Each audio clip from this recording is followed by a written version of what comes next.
I think everyone here has been through a few of these sessions already. A couple of people might be new, so welcome. We still have about 7 more weeks of investigations ahead of us as we continue to probe into the electromagnetic characteristics of the universe, of life, and of different, often suppressed modes of analysis, discoveries that have been made over recent years as well as past centuries and millennia, into the proofs that the universe is a one, that it's harmonic, that the laws of the macro, of the large scale, are in harmony with the laws of the micro scale, that the domains of the internal laws of human nature, that is a creation of this universe, that is part of this universe, as well as our intentions, our mind, our ideas, our passions. We can't remove all of these phenomenon from the universe in which they were born.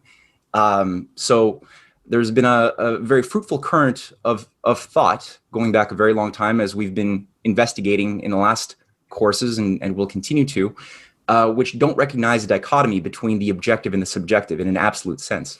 I would like to tackle an element dealing with the question of life. And is life something which is just a material epiphenomenon here localized on the Earth, a singular case of anti-entropic growth, whereas the entire rest of the universe, the vast majority of the universe, is dying and is mechanical and is devoid of life.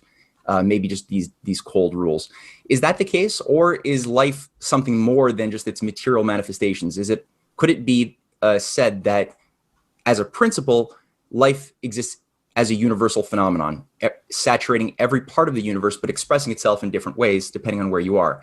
The same question can be carried over to another immaterial or often metaphysical phenomenon that's not treated very seriously by scientists today, of mind and ideas. Are these something which is just the phenomenon created by human beings on the Earth, as and that in our brains, created by synaptic activity, in order to satisfy Darwinian ends of permeating our genes throughout the gene pool? Or are we simply channels of something that has already existent properties independent of us, but that are given higher degrees of qualities and of life and existence by our willful utilization of them? And this is something which I'm going to try to touch upon in a variety of ways, but I'm going to do it by starting with some elements of our local world. I'm going to leap in from the local world, the small world in this part of the universe that we inhabit, into the broader question of the macrocosm. We're going to look at some properties of the macrocosm, and we're going to jump back down to the world of the very small in the cellular domain, and then we're going to take it back again to the macro. So we're going to do a little bit of a bouncing around, and I hope it's going to be intelligible. I don't want it to be something where people fall off the roller coaster ride. Okay, so can everybody see the screen share currently? Yeah? Okay. I'm trying to do a full screen. Here we are. Okay. So I chose to call this Halton Arp and the Fight for a Living Universe. Again, the idea that I want to try to really get across is, people often will say, well, if the universe, if we want a scientific management of society, does that not mean we cannot have passions, we cannot have creativity, we cannot have freedom of the individual? Because science is about rules, it's about laws. How do they coexist? And if we do have such a scientifically managed society, then must it not be governed by technocratic zookeepers that control the behavior of the masses, that just adapt to the controlled environments that are created for them? That's not a very beautiful world that anybody I know would really want to live in, or should. But could you have an idea of science and of law of principle that is in harmony with creativity, with passions, with our aspirations, with our freedoms? How would that look? And could evidence actually point us in one direction over the other when we look at the actual universe that we've been born into? So with that, there's a few things that just strike me right off the top of my head. This is a 2016 article. There's many more like this, which this one is dealing with new evidence showcasing the birth of suns, up to 3,000 suns being spawned per year within a certain galaxy, the Cosmos 1149-4 galaxy, which is 10.7 billion light years from our point of observation. there's many other cases that we've seen coming online, especially over the past 20 years, of apparent suns or evidence pointing to the idea that new suns are being generated from galaxies. That's an interesting idea. We have also, everywhere we look, increasingly, at the turn of last century, when telescopes began to become more powerful, we started discovering that that these galaxies, that there are these things called galaxies that have these really incredible geometric patterns, that as we continued to look at them, it became apparent that there were, these beautiful spirals of different forms, and they're everywhere. And everywhere we look, we started seeing more and more of these. On the small scale, we started seeing as well, this is something that's been known for a very long time, that when water falls below a certain temperature, it crystallizes in the form of snowflakes, and each one takes on a different unique pattern, but they have the common universal properties of having hexagonal structures. We have more evidence as well of architecture on the living scale, where DNA has recently, been explored, and in the 1980s, I think it was discovered that the golden section is something which organizes the wrapping of DNA lengthwise and horizontally as you move across a strand. So you have a lot of cases on the big and on the small of order, of beauty, of harmony, of symmetry. And yet, in spite of all of that, we're often told that it's all a bit of an illusion, that really this is just your naive senses telling you that there are these things. But science has actually proven to us, apparently, this century, that it's really just random, chaotic actions happening on the very small. On the atomic level, you're just seeing random electrons, protons, moving around a nuclei and within a nuclei, within an atom, that have no order, no harmony to them. And it just so happens that luck should have it that in our particular universe that we live in, they happen to organize themselves in what seems to be an ordered way. But it's not really the case on the small. And on the large, where we might acknowledge some sense of order, we're told, well, it's actually just organized by decay and death.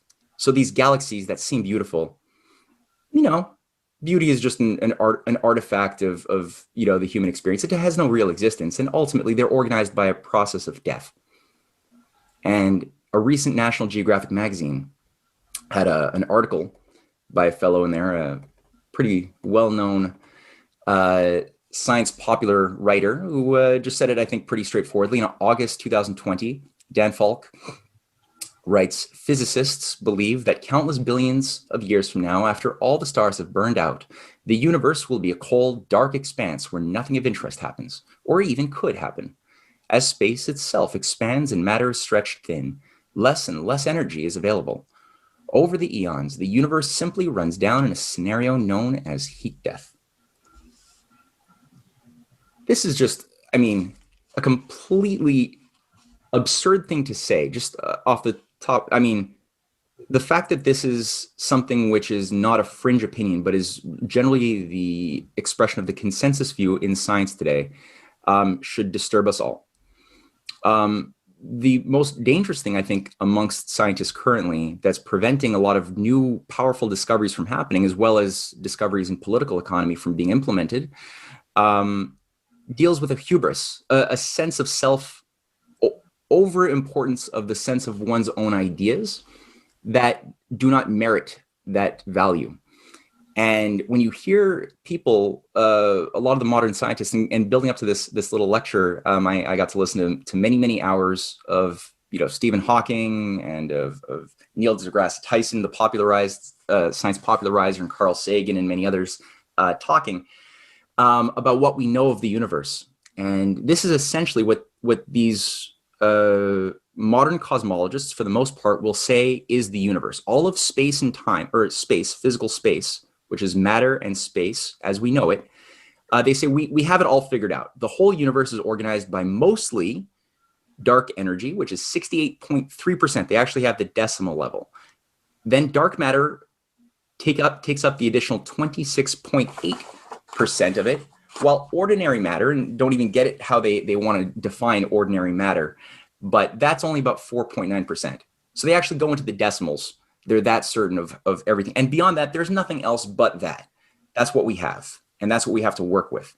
So now you're in that box. So that's what they say we know about the universe, despite the fact that we haven't really been very far beyond even the limits of our solar system. It's very only recently that we even sent probes that have penetrated the limits of Pluto.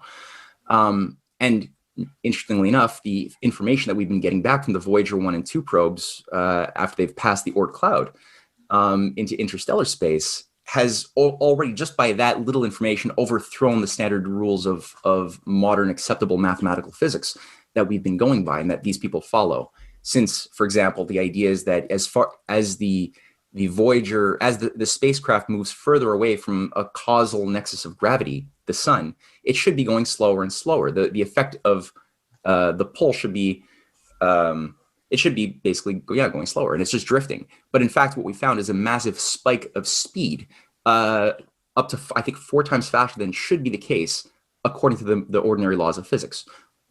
But it doesn't end there.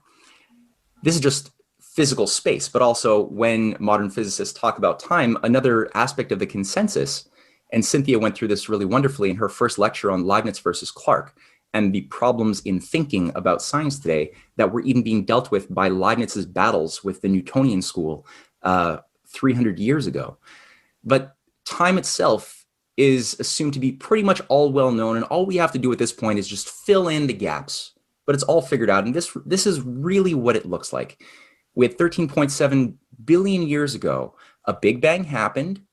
Then we had, as we see here in this little diagram, a period of massive inflation. Before that, there was quantum fluctuations in a small, infinitely dense singularity that exploded. We have an afterglow period, which lasted about 375,000 years, which they say that they can know quite well, followed by dark ages.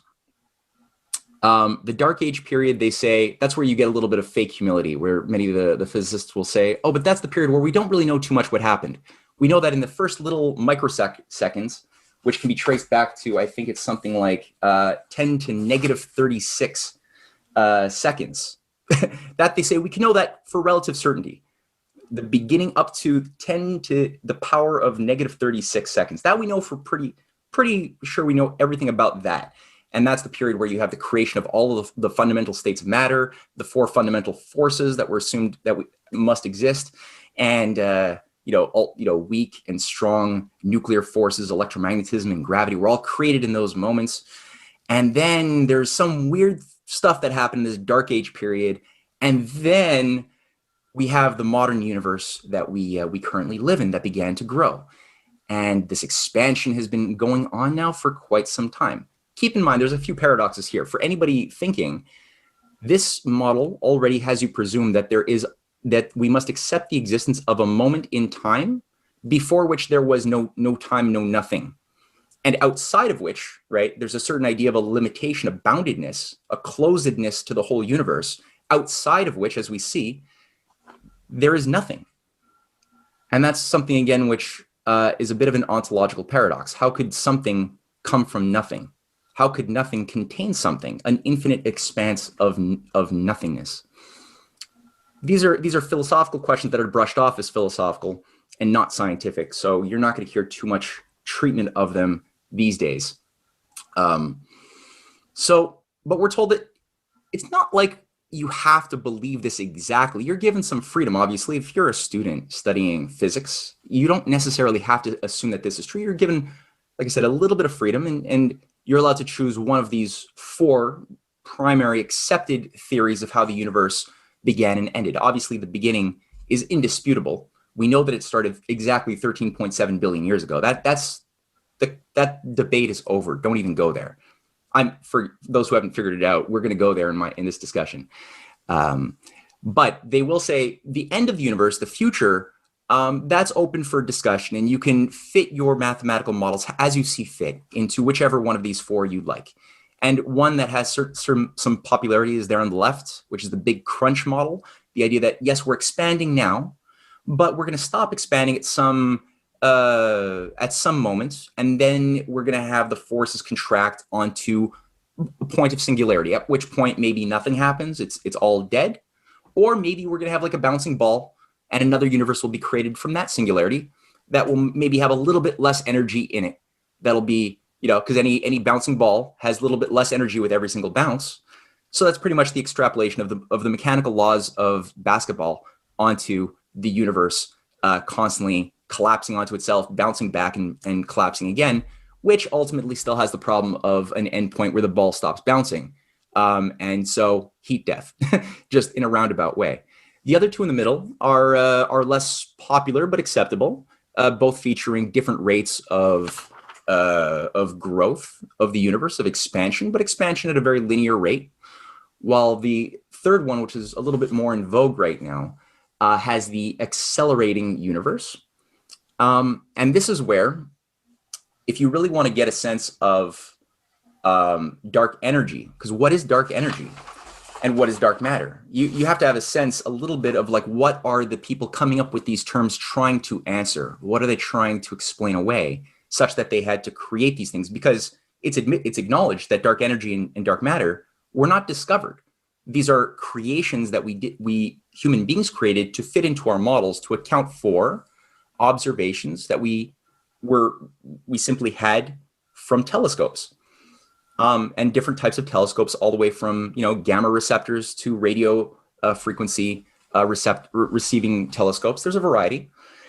So what's really going on? What are they trying to account for? So for dark energy, which apparently makes up, again, 68%, so it's pretty important, of the whole universe, this is known as the invisible glue that keeps the stars and dust and gas together in the galaxy. So if the universe is constantly expanding and things are constantly moving away from each other, well, that means that more space is being created, right? And if more space is being created, even if it's empty space, what they're saying is, well, the creation even of empty space, even though you can't create something out of nothing, they acknowledge that, but emptiness doesn't follow those guidelines. Empty space, if you can create more empty space, but that still requires, they say, a certain type of energy to create that space. We'll call that dark energy. There's a lot of it, like I said, but we can never actually touch it or investigate it because it's beyond its nature is beyond observation. The other aspect of dark matter, which is 27% of the universe, came about answering the question, how is it that galaxies don't fly apart? How is that possible that these galaxy structures that we find everywhere are not blowing apart? So there was a certain recognition that you could calculate the relative mass. Sorry, I got people in the waiting room. You could calculate the relative mass of a galaxy by looking at the luminosity of the galaxy, and you're able to see, I'm not a physicist, so I'm not going to say that I can teach this or anything, but you're able to get at the mass of galaxies. Also based upon their redshift, there was a sense of their distance, which we'll talk a little bit more about in a second.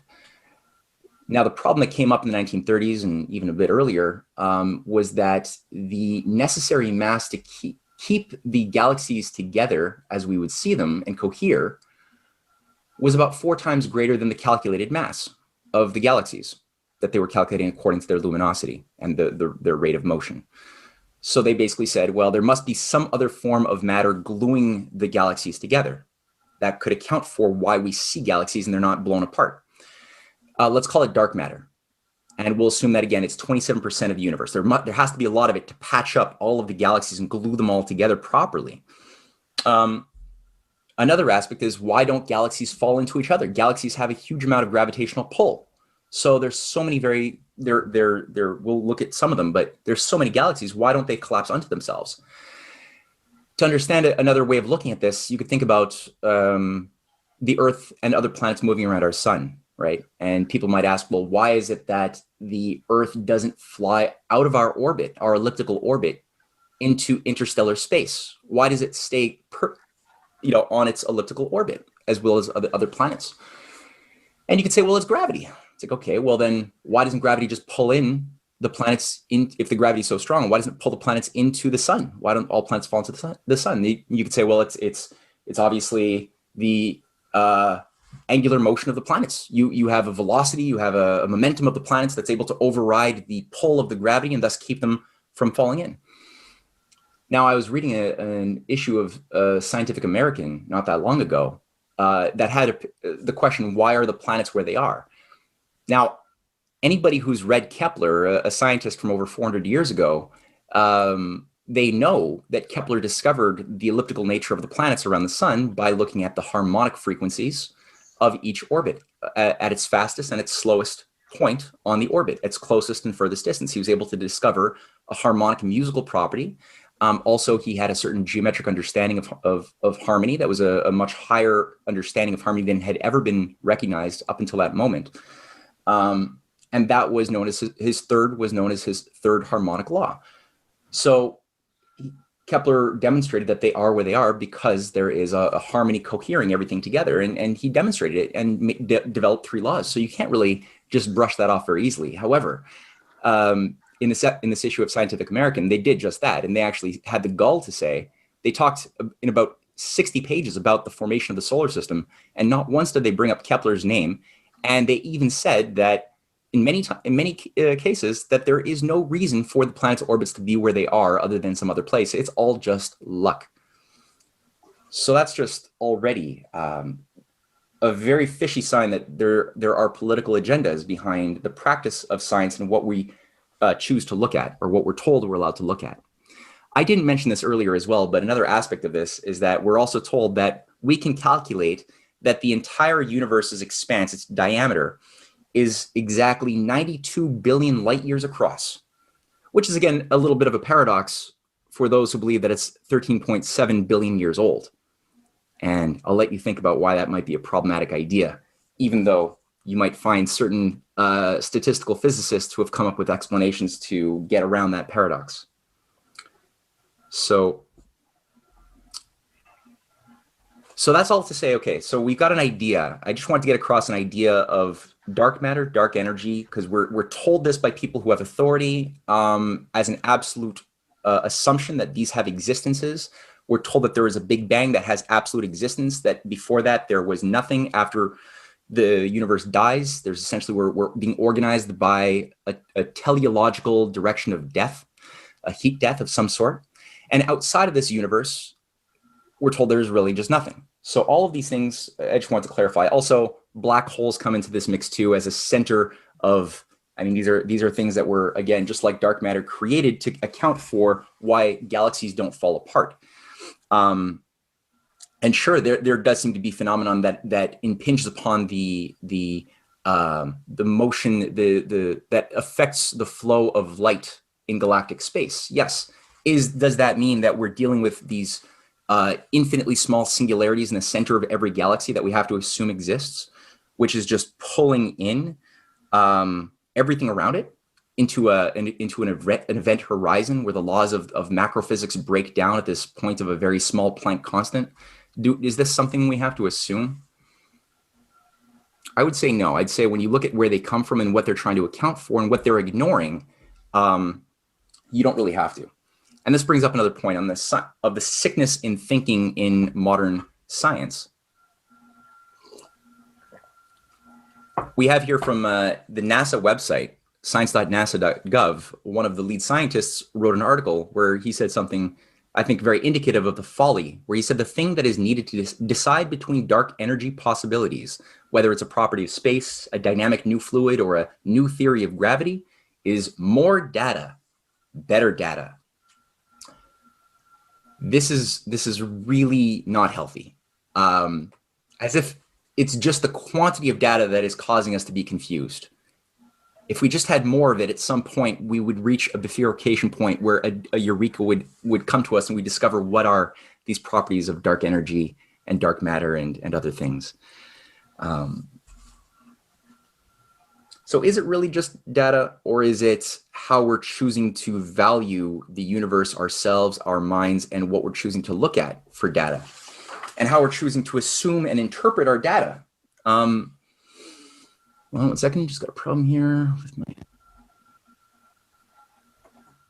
Okay. So we've all been assuming up until this point, of course, that Redshift is an embodiment of the rate of acceleration of the galaxy's expanse from the Big Bang.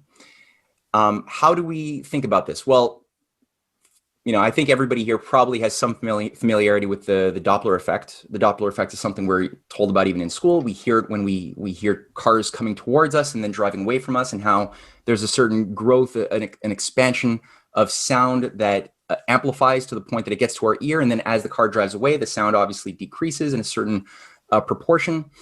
And everything that moves in wavelengths and frequencies has this property. If the thing emitting the sound or the light is itself in motion, then if it's moving towards you, as we see in the bottom right-hand image, as we have a little galaxy there moving towards a viewer, then the light emissions, that it's releasing will be compressed to the degree proportional to the speed upon which it's moving towards you. And if it's moving away from you, then those wavelengths will be elongated. That's the current theory in practice in cosmology. And that's the basic idea, of the Doppler effect in general. What we have on the left-hand side is the simple expression of three elements and their absorption and emission patterns from the spectrum of light, of visible light. And in 1859, it was discovered by Kirchhoff that when using a Bunsen burner, and I think he was working with Bunsen at the time, when you heat up various elements from the periodic table and you shine the light that is emitted, that is associated with that through a prism, you'll find certain emission patterns and absorption patterns that act almost like a signature fingerprint to every single element. Every single one is different. Isotopes have their own uniqueness as well. So each, of this 92 elements have their own isotopes. Some have a lot of isotopes. That's a question for science. Why do some have more and some have less? But they are all unique. So that's a signature, and that's a way that we're able to figure out when people talk about the chemical composition of another galaxy like Andromeda, or another star in our solar system or in another solar system. That's the way they're doing it. So they're basically, they've got very powerful telescopes. They've got specific spectrometers that use this type of refraction in order to get the fingerprints of every single element in various galaxies. And there's a very good applicability to this. However, as we see on the image on the upper right-hand side, it gets a little bit more speculative when you apply this to the assumption that this also, well, let me say something more, okay. Early on, Edwin Hubble discovered that the different spectra of coming from different galaxies that he was looking at through his telescope were shifted to varying degrees relative to the what we find here on Earth from those same elements. And what you have on the bottom is what we have in a laboratory here on Earth's surface of a given element. I'm not sure which element they're looking at as an example.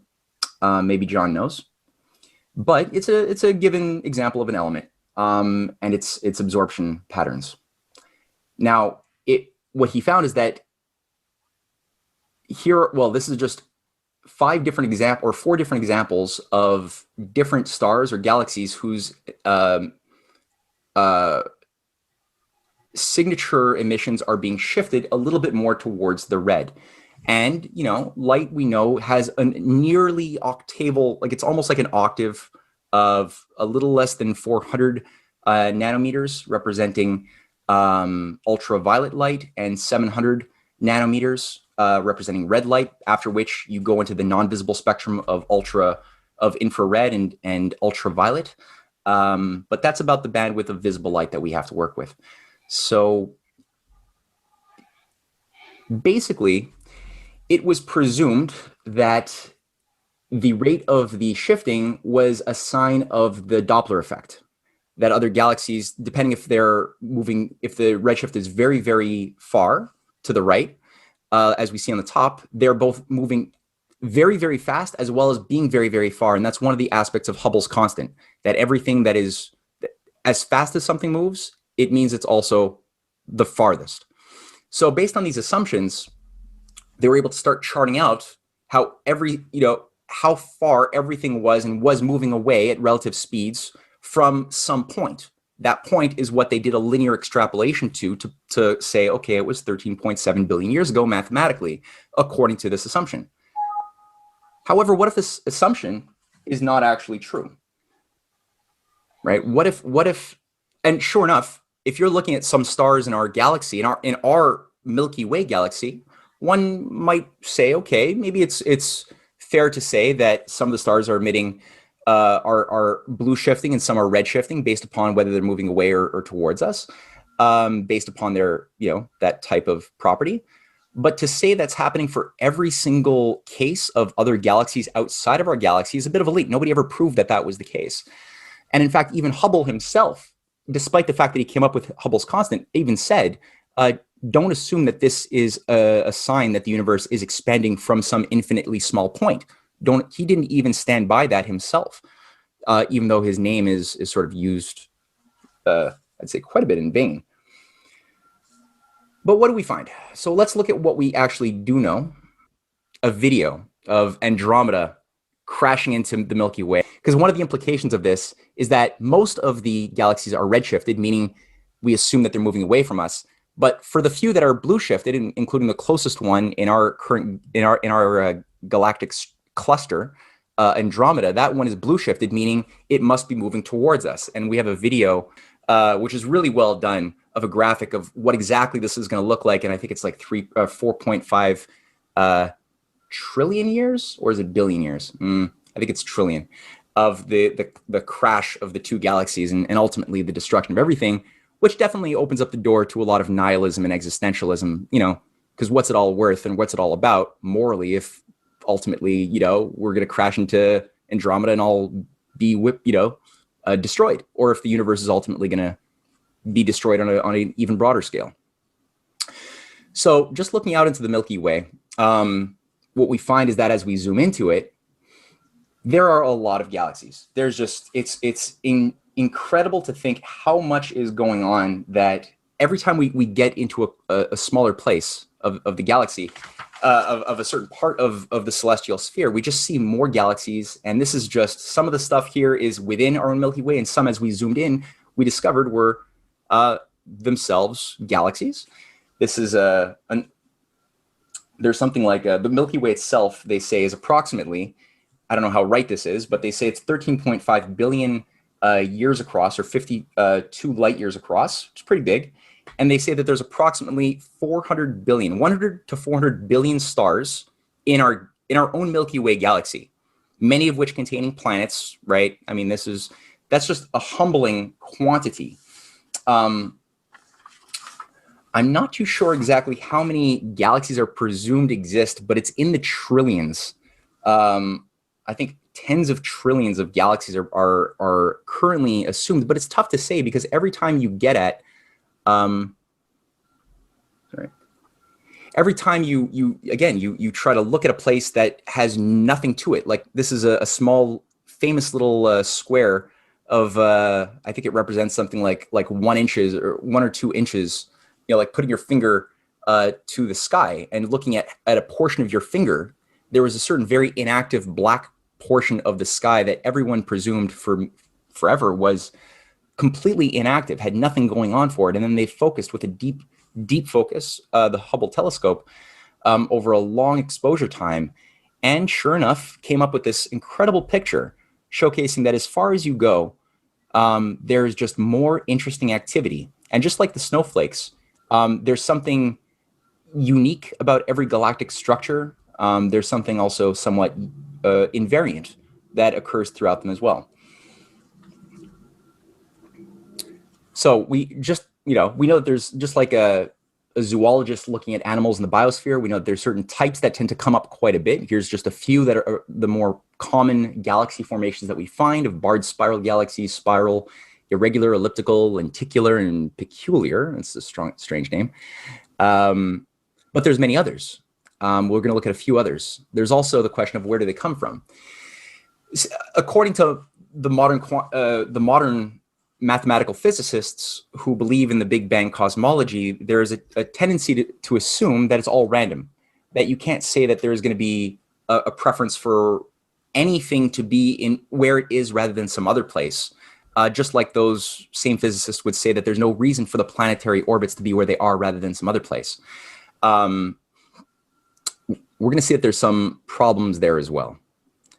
One question also is are these finished states? Like, did they come into being as we see them and they're going to just die after being what they were for a certain period? Or are these different snapshots of a different states of evolution of galaxies from a starting point through different phase spaces in their maturations into some process we don't know? I mean, there's so much we don't know, but that's a question. And even Hubble was asking that question a long time ago. This is called the Hubble tuning fork. Now, this is disputed. I think there's a lot of debate around it. But what I like is the idea that Hubble was at the very least looking at that idea of a process. It wasn't just him assuming that these were finished states. And, there's a lot of other theories. And I think that Martin in his upcoming class might touch upon this. Yes. On Hans Alphen, featuring some very interesting phenomenon of laboratory plasmas that Hans Alphen and his students discovered, which expressed certain properties of galaxies inside of plasmas moving and evolving at very fast speeds in nanoseconds, but going through these different distinct phases. And since our universe is actually primarily plasma, I don't know about this dark matter, dark energy stuff, but since plasma is a primary feature of the universe, exactly. I think that we might find that there's more to learn about the nature of galactic evolution in a plasma in a laboratory than in a mathematical blackboard, Completely. Absolutely. So this is just one interesting thing that Hubble was looking at. Now, the individual, the man of the hour I'd really like to introduce is the late Halton Arp. And Halton Arp is an incredible figure. He was a pioneer of radio astronomy. He actually worked in his young career with Hubble himself. And he was of the old guard, the old school of scientists who actually followed their reason and their conscience more than consensus views of expert panels. He was at the top of his game, and really, I mean, like I said, he was seen as a celebrity in his field throughout the 60s into the 70s, and he published something called the Atlas of Peculiar Galaxies. The last 40 years of his life, he was seen as a heretic, and I mean, he had suffered, just like all great scientists who are worthy of the name, suffered under a priesthood that came down on him. I don't think he realized what he was up against until it hit him. But he was one of the lead astronomers at the Mount Palomar Observatory, as well as the Mount Wilson Observatory. In his Atlas of Peculiar Galaxies, he basically pulls together all of the anomalies that he found over the years of galaxies that interact with other galaxies. So his main focus is not just to look at a galaxy and categorize it like you would if you were somebody looking at a dead butterfly as a zoologist, pinning a needle on them and giving it a label and a name. He really wanted to get at what is the nature and the process of galaxies, where do they come from, where are they going, what's their purpose? And the best way to find out about something like that is you see how it interacts with its environment. So we had an incredible atlas, and a lot of this is available even still online. And he was putting a lot of effort into, he found, well, let's just say this here. These are some images of some of his more famous books. The earliest one on the left, you have Seeing Red, which is something worth spending the money on Amazon and just buying it. Redshift's Cosmology and Academic Science. And then another book on the right. He was looking at quasars a lot. He found these were the most fascinating, kind of like how Riemann and Gauss were looking at prime numbers as a crack in the system of Euclidean language to see a higher geometry that transcended the geometry we live in. Halton Arp found the same sort of phenomenon and fascination in the properties of quasars, and especially how quasars interacted to statistically impossibly high degrees with other quasars, because almost always quasars tend to be found with a sister quasar, They rarely are found by themselves, and they're very often found with something called a Seyfert galaxy, which itself is just it's a super active galaxy. By the way, I didn't mention this, but quasars were discovered in the 1950s. Not long. I mean, in Halton Arp's during his career as a young scientist, they were discovered as radio emitters, very faint causes of radio emissions, and their name is derived from quasi-stellar radio sources. So they that's where they're most active. So a Seyfert galaxy, which often will accompany one of these things, is a super active. It has a super active center. It's like 10 times more radiant than your average galaxy, and they're often statistically quite close to quasars. Quasars, what makes these so interesting as well is that they're the most redshifted of all of the intergalactic objects that are visible. They are the most redshifted of all. And because of, if we follow Hubble's law and we follow the assumption of the Doppler effect for redshift, then that also means that they're moving at the fastest, they're the most energetic, and they're also the furthest from us observing them. These are just a few examples of some of them. So we have a lot of interaction happening across the board. This is another quasar, Cygnus A.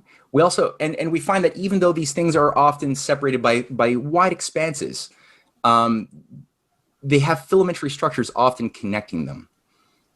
So Halton Arp looked a lot at filamentary structures and ejections of material from galaxies.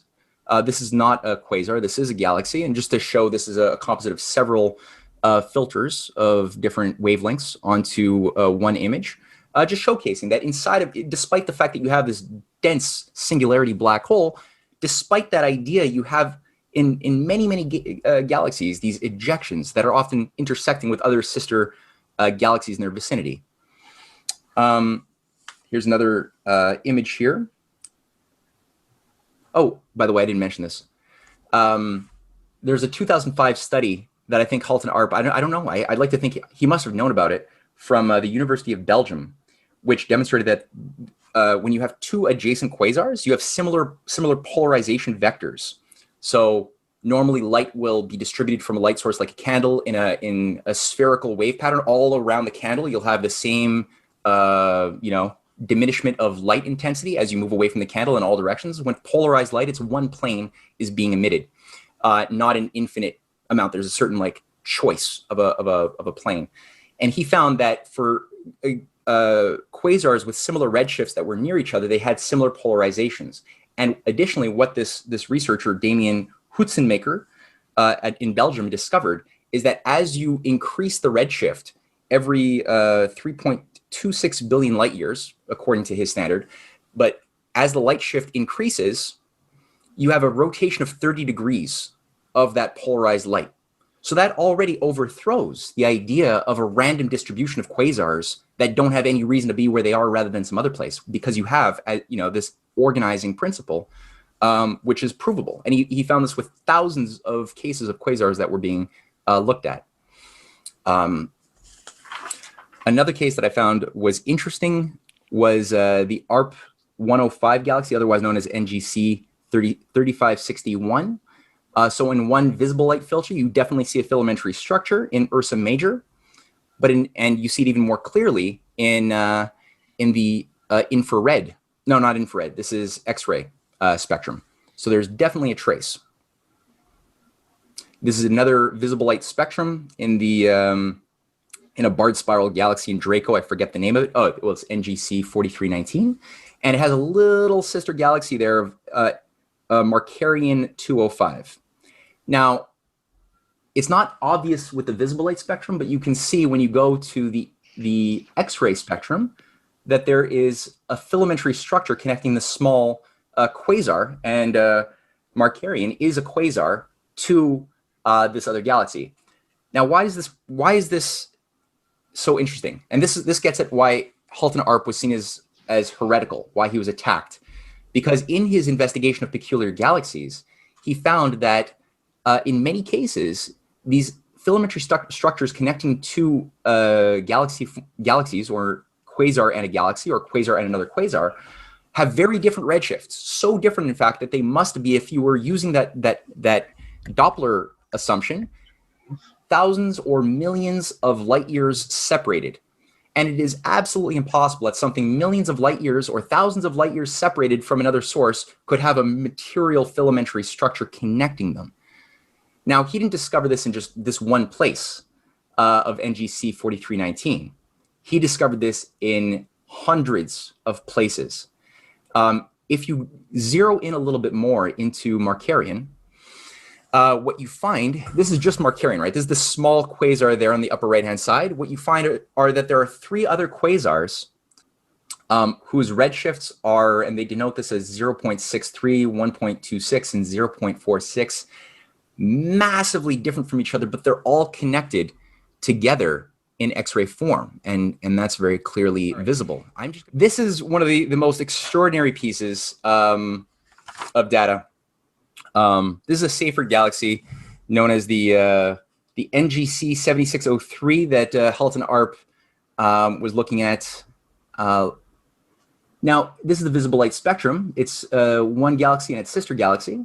What makes this so incredibly interesting is that we not only, when we look at, okay, this is the X-ray, I think this is the ultraviolet spectrum, I believe. But when we start looking at other filters and we take into consideration the redshift, we find not only do the two primary galaxies have very different redshifts, with the lower redshift being the larger galaxy, the larger Seyfert galaxy, and the smaller one, 0.57 being its sister galaxy, but we have also two interesting objects in between the filamentary structure connecting the two. Now, they should be hundreds of thousands of light years separated from each other. That is not the case. There is a filamentary structure, and this is why it's not a question of just getting more data to help us figure out what is dark energy. It's realizing that we're ignoring data that is overturning the belief in dark energy itself. When you take things like this into consideration, it's clear. But these two little objects have even greater degrees of redshift. These are two quasars. Just meeting more people. So these are two quasars inside. And in many, many cases, Halton Arp found in dozens of cases, you found these quasars existing within the filaments. But in most cases, the quasars near Seyfert galaxies, exist in a very specific location. This is NGC 4258 in the visible light spectrum. And this is the X-ray version of it. Now, in the visible light, you couldn't detect what was a generic star or galaxy versus a quasar. In this one, it's demarcated where the quasars are. And you find that they tend to occur more often than not, in statistically, like I said, improbably high or impossibly high ratios, jettisoned out from the galactic axis within a 20-degree arc in both directions. Here's another example where you have the major axis, the minor axis, and around the axis you have the location where you find all of the quasars from the top and from the bottom of these galaxies tending to be spun out of. And these quasars, again, always have much higher redshifts than their accompanying parent galaxies. Now, the last point that is a discovery that was made later in Halton Arp's life by scientists he was working with was that when you look at the redshifts of the galaxies, that are all visible to our telescopes, you don't just find a gradual tendency to lower their redshifts as they move away from the parent galaxies, but what you rather find is a predominance to see redshifts located in these particular bandwidths of 1.96 Z, 0.96, 0.6, 0.3 to 0.061. You tend to have these harmonic, discrete occurrences. It's not just random and it's not just continuous. They tend to occur that way in like these discrete leaps. This is also implying that these quasars are like seeds, and when they're younger, their redshifts are higher. And as they mature and as they change, their redshifts lower and lower to the point, well, this is a quick illustration here of one expression of that, of what it might look like. And again, a lot of this stuff is hypothetical. We need more investigators to look into this, but this is where the data is leading us. And Halton himself commented on this, saying, when quasar-like companions are associated with a parent galaxy, they tend to be smaller, higher surface brightness, and show emission line activity. In quasars large enough, are packed into absurdly small initial volumes. As they evolve, they have no place to go except to brighten towards being galaxies and lessening intrinsic redshift with time. The important point, however, is that the excess redshift companions are in the process of evolving into more normal galaxies, and it is the numerical value of the redshifts themselves evolving by steps into smaller values. Okay. So we have an idea of an evolutionary process, and that redshifts might be intrinsic, as Halton Arp always made the point in his writings and his lectures, and you can find these on YouTube, some of them. He understood that the redshift quality or blue shift quality was an intrinsic property of the galaxy itself. That's more a sign of the physical space-time of that galaxy. And that if you were to go, let's say, to a galaxy that had a higher redshift, and you looked at a galaxy with a lower redshift, you would see it differently from being in a position inside the lower redshift galaxy looking at the higher redshift one. If you inverted that, things would look different relative to the space-time that you as an observer were located in.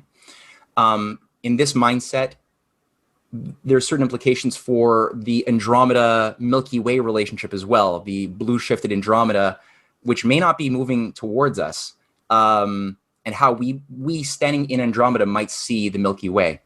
Would we be redshifted? Would we be blue shifted? What would it be?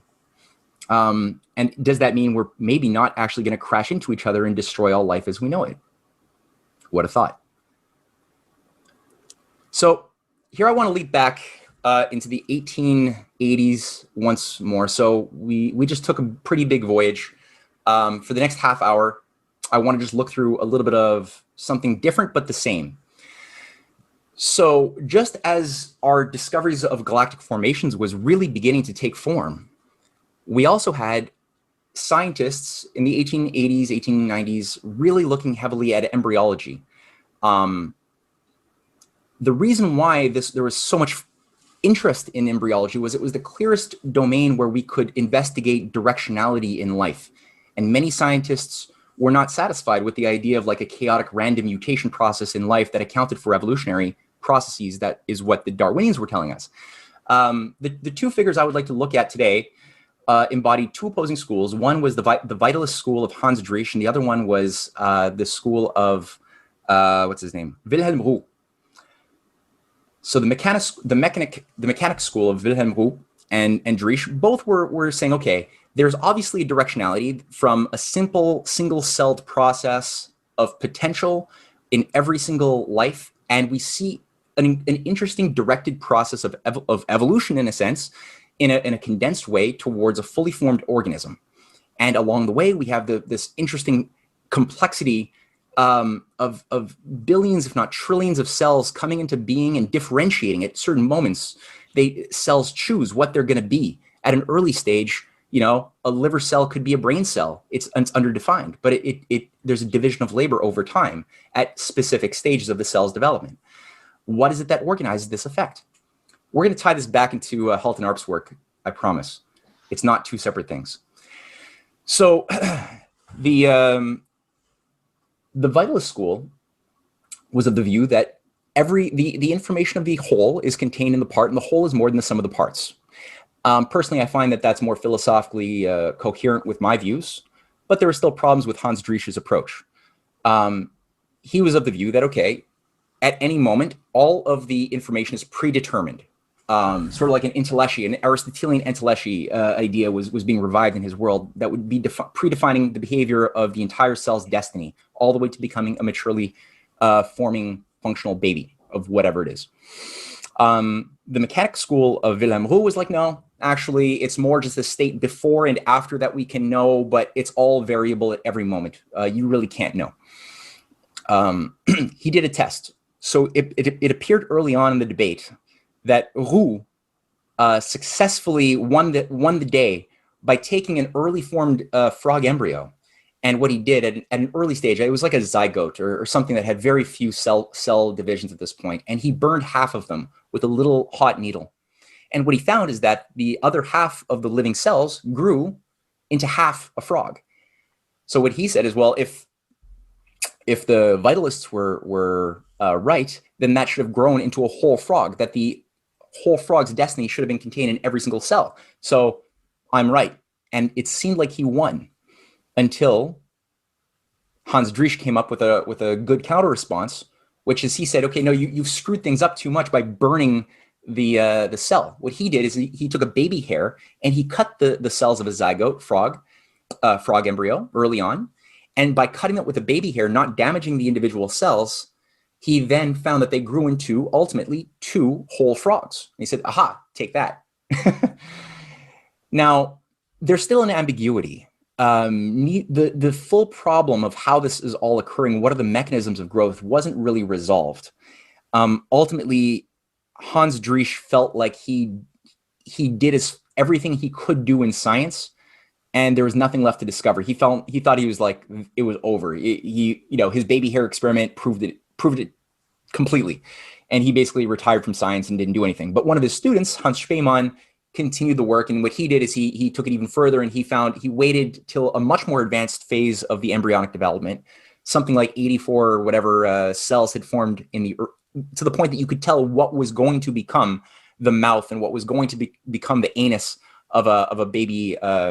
I don't know if it was a frog or something else, but at that early stage, he then cut it again with the baby hair, but this time simply repositioned them, and found that they took on new duties, and forgive the pun, but they ultimately grew by the end of the development into a fully formed organism.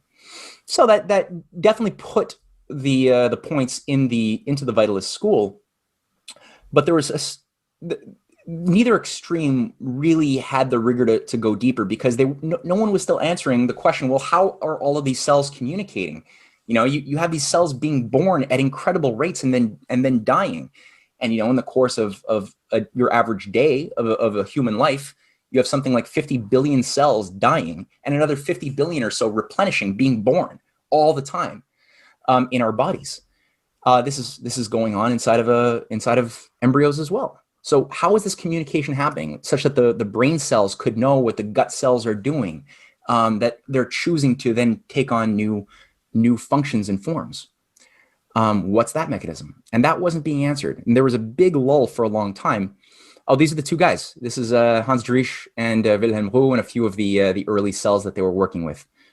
Okay. So this will take us now to Alexander Gurevich. In the 1920s, he was a leading scientist, even into the 30s and 40s, in Ukraine, in the Ukrainian Academy of Science.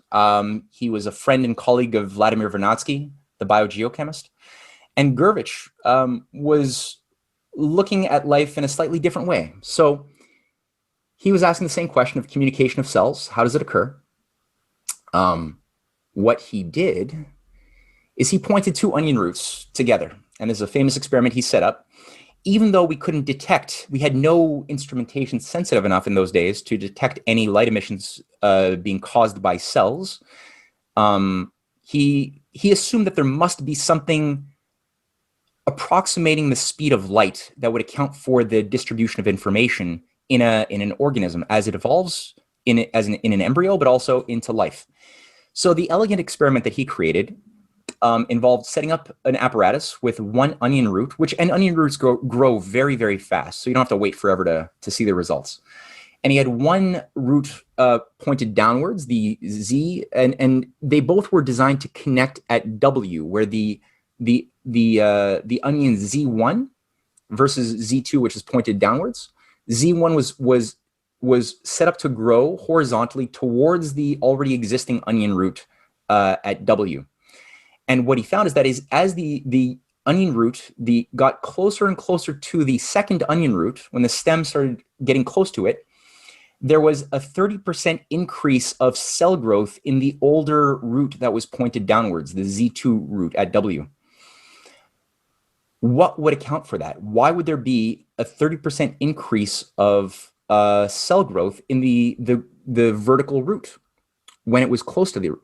And so he set his mind to work on what mechanisms could be accounting for this. And he tried different filters to block out different spectrums of radiation, of visible light first, nothing changed. And when he blocked out ultraviolet light, when he had an ultraviolet lens, which is, I think, regular glass actually, that was designed to block out ultraviolet light, all of a sudden he stopped getting that effect. So he zeroed in that it must be some form of light in the ultraviolet spectrum, which was ultra weak because sensors that he had available to him could not detect it.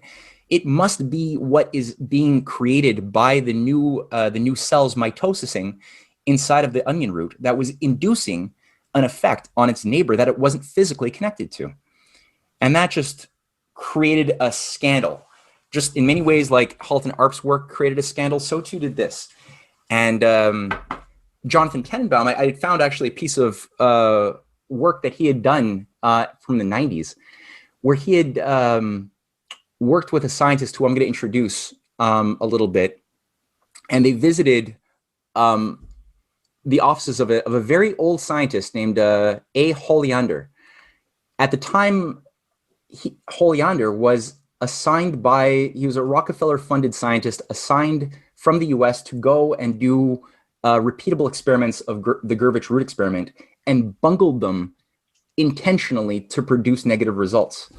Gurvich was embarrassed, humiliated, or I don't know if he was humiliated, but that was their effort. And he was treated like a quack. And for decades after he died, he couldn't really even teach. The last couple of years of his life, he was giving lectures from his bedroom to his daughter and Michael Lipkin, who is one of his students, and one other person. But he was basically giving tiny little lectures on midogenic radiation, is what he called it, to groups in his home because he couldn't get work anywhere else.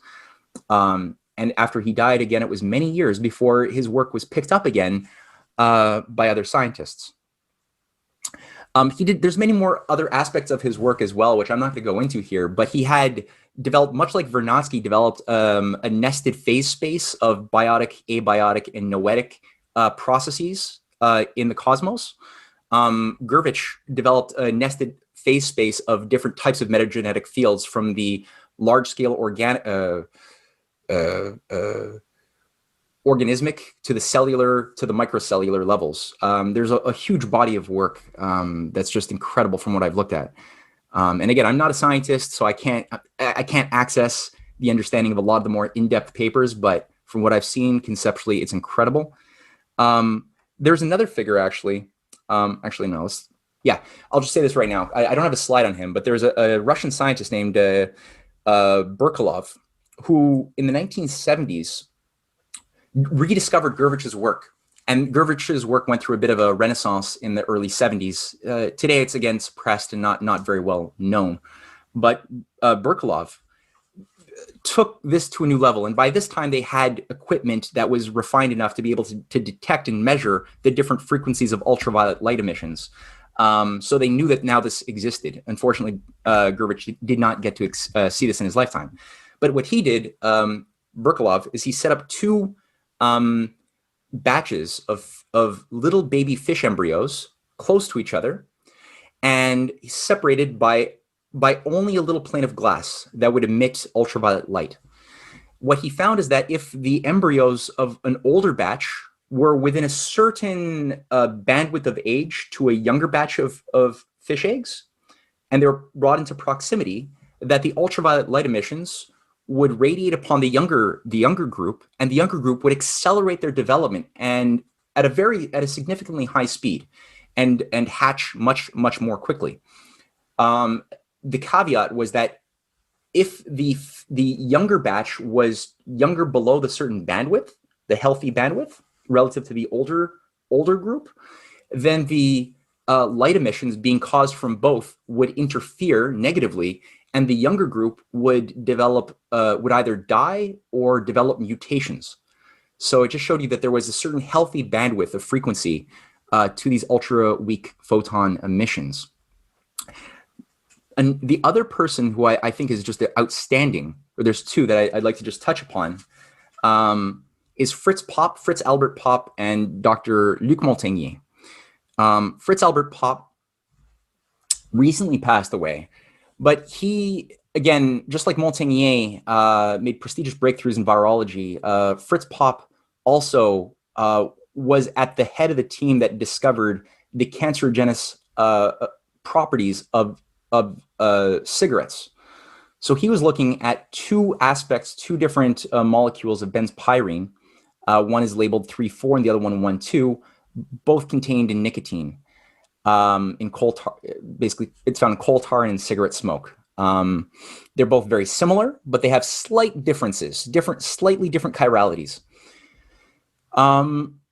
So as I write here, the only major difference between them is that the 3,4 benzpyrene has a strong absorption emission anomaly in the ultraviolet area of the spectrum. And he asked himself, could these optical properties of the molecule be the direct cause of its carcinogenicity?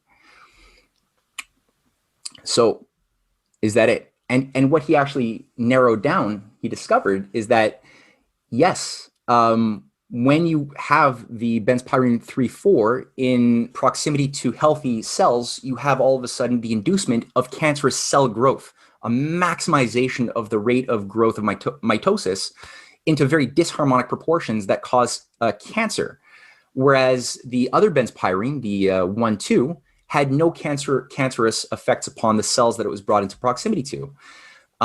Their rate of mitosis maintained a healthy equilibrium. So this was a huge breakthrough and a lot of people, they are aware of his breakthrough on a chemical level, but the actual electromagnetic properties of cells and cell growth that he was actually using in his mind and writing about, they ignore completely. So one thing, I just like this quote by Popp, where he said, every change in the biological field or physiological state of the living system is reflected by a corresponding change of its biophoton emission. So everything we have in life, our bodies are constantly communicating with itself. Every organ is communicating through light emissions as well as absorptions. So this is very, very important. And if you don't have that in your mind when you're thinking about nutrition, health science, obviously the foods we eat are themselves being shaped by and shaping these light emissions. And it's not just in the ultraviolet spectrum, although a lot of it is, but you have different aspects of this across the board, across the electromagnetic spectrum. I mean, not in the gamma rays, and as far as I know, not in the radio frequencies, but you definitely have it in infrared. You have it in radio frequencies as well. Actually, that's true. You do. And you also have this, you have to think between organisms as well, right? Is the whole biosphere interacting with itself as one unit? Because not only are the individual organisms having communication internally, but you have them externally within the biosystem of the Earth. That should be kept in your mind. And also water, right? Water seems molecularly the same, whether it comes out of your faucet or whether it comes out of a spring in nature. Whether it comes out of a bottle of Naya, or whether there is cucumber or other fruit that have been put in the water, does it structure the water in a certain way according to the signaling of these emissions? That's another question. This is a low res. I couldn't find a good image, but I just wanted to bring this up because I just think it's so important and so synergistic with the discoveries being made by Gurvich and Popp, but and Berkolov. But Dr. Luc Montagnier made his own scandals in 2009 when he began publishing work that he had been doing on water memory and how it was possible to set up certain situations where the DNA of various forms of DNA could be put into water that was then filtered 8-9 times to eliminate all traces physically of the original DNA particles that were put in there. His assumption was that in spite of that, there was something immaterial that was not in the physical DNA imparting information into the surrounding fluid. And he set up a test, an elegant test, to see how that would work. And after filtering out that water, they were able to discover that you could still find a resonance of the original DNA, which had a certain frequency, in that water that had been filtered out. Additionally, when you brought the DNA, the original DNA, into proximity of the filtered water, the filtered fluid that once had but no longer has the DNA, and then you just dropped in little organelles, little proteins into the nucleotides, into the empty current, the empty fluid, but kept them in proximity under certain constraints, like he had to create a certain environment in the laboratory, you would be, surprisingly enough, these loose nucleotides would begin to form, to self-organize in the form of clones of the original DNA. So the water itself, the structure of the water, did hold a memory and a resonance that organized the reformation of the nucleotides into, I mean, it's not exact replicas, it was like 97% similar, but damn close as far as self-organization is concerned. And it also forced us to reevaluate what is the real nature of life, because technically modern science tends to think of life as a purely material thing. That this really challenges some of those core assumptions. The one thing I didn't say about this, though, is it only worked under one condition, that in the laboratory, the Schumann resonance of 7.8 hertz was activated. So if the Schumann resonance was not activated, this effect of cloning did not occur. It was only when you had that background resonance that you got that inducement of that cloning of the DNA. So what is the Schumann resonance? I mean, this was something that we've only known for about a century, is a resonance, a very low-level resonance that's caused largely by the ionosphere of the Earth and the Earth's surface. And this is where the Schumann resonance is primarily located. It's a certain electromagnetic process which is shaped and powered by primarily lightning. So, I mean, all over the Earth, there's hundreds of thousands of lightning bolts constantly happening every second. And this is creating a power source driving this resonance. Now, this resonance, just like we found the quantization of the states of the quasar's redshift as it goes from a young seedling quasar into an older quasar, a more mature form of galaxy, we find the same type of quantization in the Schumann resonance. And it was given that name because it was discovered by, I think, a guy named Otto Schumann in the 20s. Winfried Schumann, anyway. And so the quantization we find occurs, these are three of them, there's actually several more, at the 7.83 hertz, 14.1 hertz, 20.3 hertz. I think there's a 24 hertz as well, and a smaller one. But these are things which are just, they're shaping the entire biosphere, right? And the fact that they also affect the behavior of DNA on the very small is very important. And the fact that these are also being shaped themselves, I mentioned the ionosphere. I mean, the ionosphere, this is an Earth, a space view of the aurora borealis.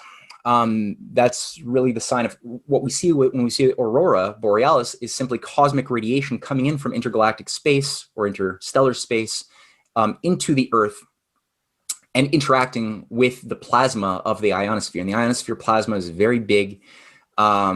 And it's something which has been tuning over time. One cannot say that the electromagnetic field or that the ionosphere are the same today as they were 100,000 years ago or 1,000,000 years ago. You can't say that. There's a tuning, a fine tuning happening.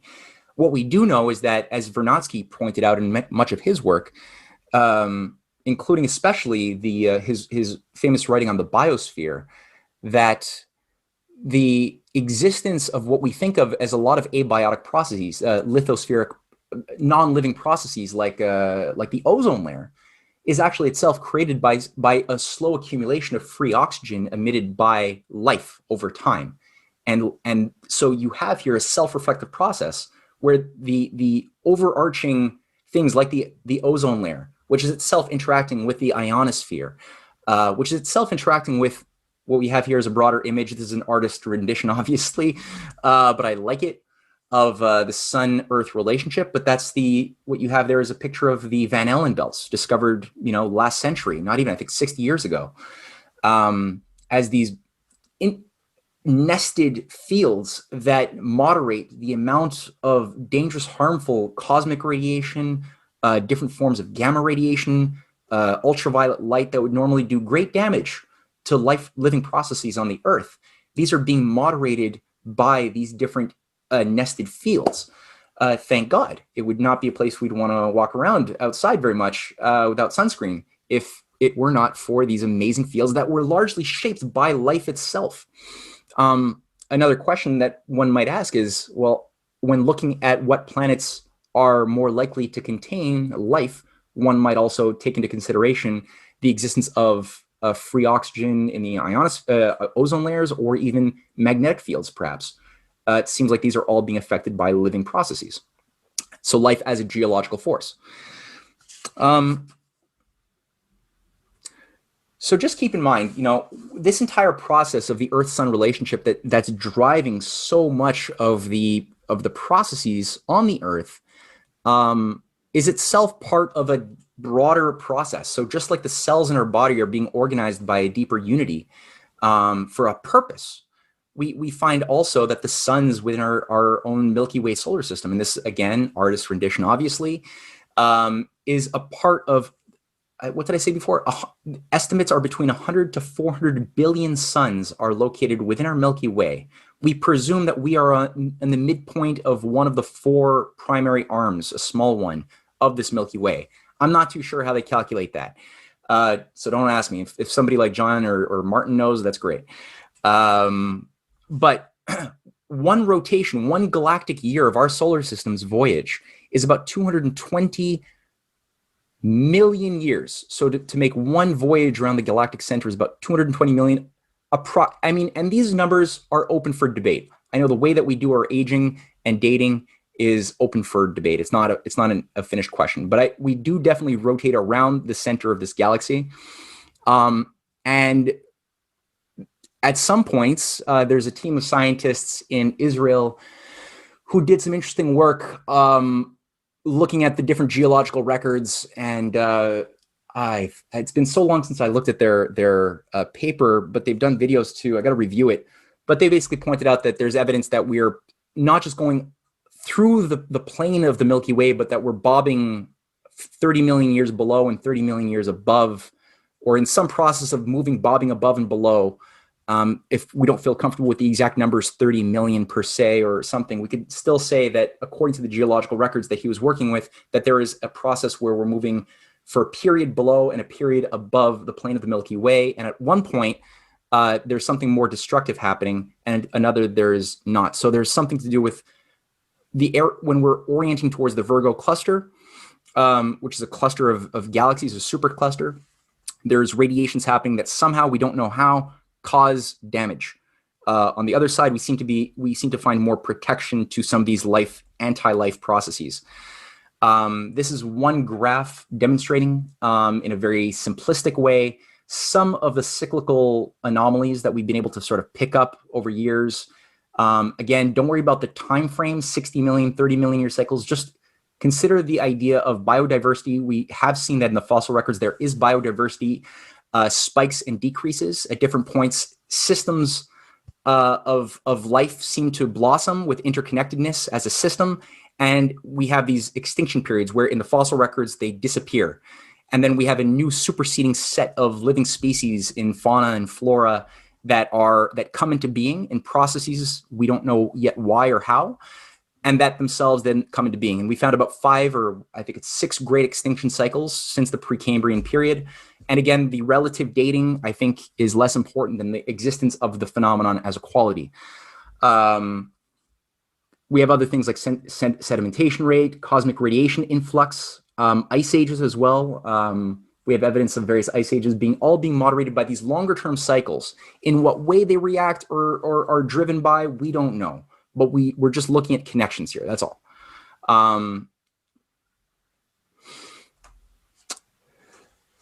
So that's just within this galaxy. But then additionally, we have to think, well, how is this galaxy being affected by the cluster of galaxies that we are a part of? The Milky Way itself is part of what's called the Laniakea supercluster of galaxies. And it's a constellation of galaxies. We have no idea, really, honestly, how galaxies properly interact. What you're seeing there is the Abell cluster 1689. It's immense. Scientists estimate that there's something like 100,000 galaxies within that particular supercluster that are all interacting together like cells in a body. Each cluster has almost like an organismic quality to it. So that's another question. How is that happening? Why is that happening? Is there a purpose for the galaxies to be where they are, to be born when they are, and how the redshift or blue shifts are also causing or indicating to us the different physical space times of each one relative to the other. So when we look again at Andromeda, we could either be like a nihilist or an existentialist physicist, seeing the cause of our ultimate doom moving upon us someday soon, or we could look at it with affinity, like a child would look at a mother, and see that we have a parent galaxy that was likely the cause of what created all of the galaxies in our star cluster. Since this is the most blue shifted galaxy, this is the oldest galaxy that is visible in our cluster. In all likelihood, it's not that it is blue shifted because it's racing towards us, but rather that it's at a much more matured rate of development. And were we on Andromeda looking at the Milky Way, it would not be surprising if Halton Arp is right that we would find that the redshift of the Milky Way would not be blue, it would be redshifted relative to our age. So that's pretty much what I have for that presentation. I went through a lot, and I'm sorry if I maybe hit on too many things, but I'm open for questions if people have any, or thoughts.